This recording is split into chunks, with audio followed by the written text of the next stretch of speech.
I'm going to share a story with you all today. And what I am hoping for you guys to take away from this story is two things. First off, like how the startup journey can be very, undeterministic and find its own way in a sense.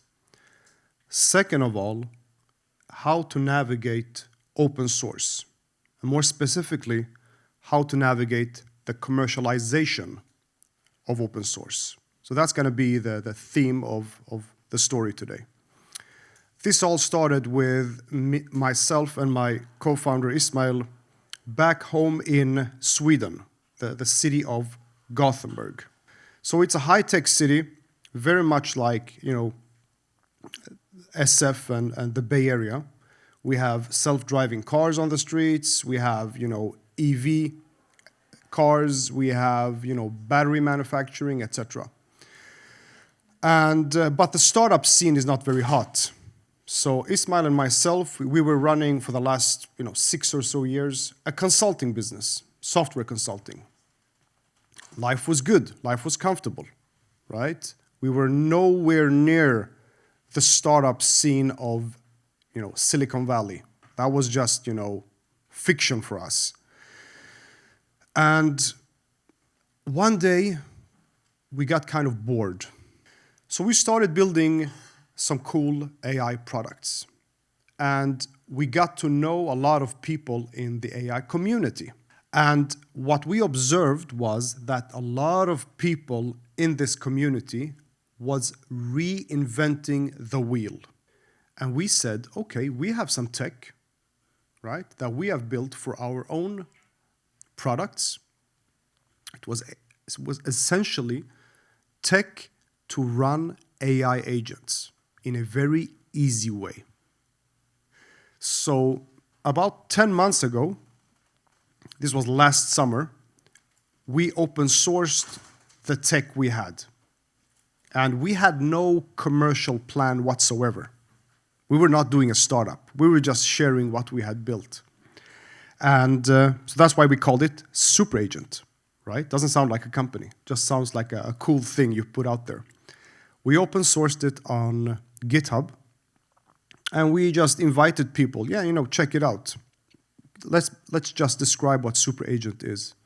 Superagent is a platform for running any kind of workflow using AI agents. Everything is abstracted away behind an API.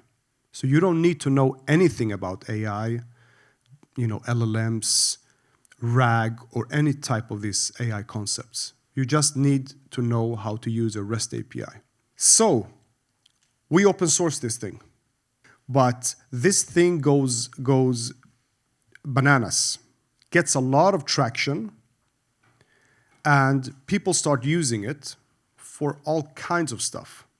We have big banks using it. We have a bank with like 90,000 employees who has deployed Superagent internally for all kinds of weird stuff.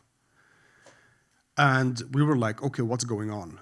Something is happening, right? And we start to have contributors from all over the world. So we had like people working full-time writing code for Superagent, which is crazy. We don't pay them, but there's an interest built around this thing. People are getting a lot of value from it, and therefore they are incentivized to contribute. We were onto something. We couldn't continue our existing path with our consulting company. So we just stopped everything we were doing and just worked on Superagent.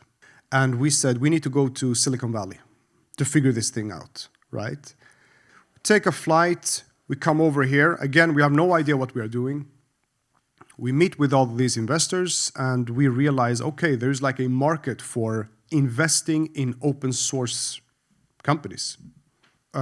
We get accepted into Y Combinator. We turn down the other investors, we go and do Y Combinator, and we get into a room with a bunch of other open source projects, just like us, who are trying to build startups. The main learning is there is no one way of commercializing an open source project, right? Turns out there are many ways of doing this. So it all depends on who your customer is, what type of business model you are going for, how difficult is it to run your project yourself on your infrastructure? What type of value are you creating? What part of the software stack are you addressing? There are so many different dimensions.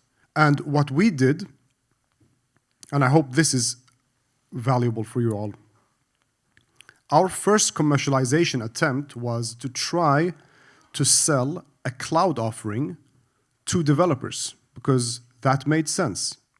Because developers are the ones who uses our GitHub project. Makes sense, right? Turns out that this was very difficult because the developers wanted to run it on their own cloud or on their own, infrastructure, right? So we had like a project market fit, but we had nowhere near product market fit.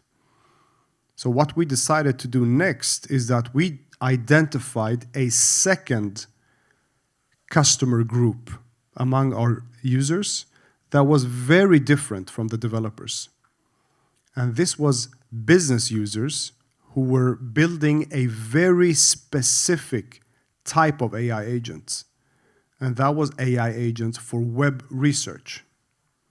So they were like spinning up AI agents to do research on, customers, markets, like very businessy type of use cases. And that also goes to show you that, things doesn't always turn out as you planned, right? I hope this was useful for you guys, sharing our story.